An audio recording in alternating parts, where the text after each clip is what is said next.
நறுக்கி வச்சுருக்கேன். 2லேருந்து 3 பச்சை மிளகாய் அந்த மாதிரி கட் பண்ணி வச்சுருக்கேன்.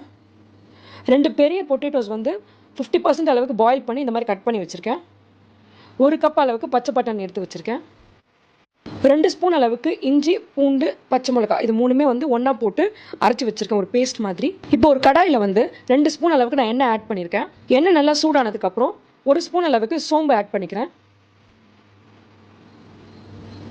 சோம்பு லைட்டாக பொரிஞ்சதுக்கப்புறம் நம்ம அரைச்சி வச்சுருக்க இஞ்சி, பூண்டு, பச்சை மிளகாய் பேஸ்ட் வந்து 2 ஸ்பூன் அளவுக்கு நான் ஆட் பண்ணிக்கிறேன். இந்த மாதிரி எண்ணெயிலே வந்து இஞ்சி, பூண்டு, பச்சை மிளகாய் பேஸ்ட் ஆட் பண்ணி நம்ம வதக்குறப்ப அந்த கிரேவிக்கு வந்து ஒரு நல்ல ஃப்ளேவர் அண்ட் ஸ்மெல் வந்து கொடுக்கும்.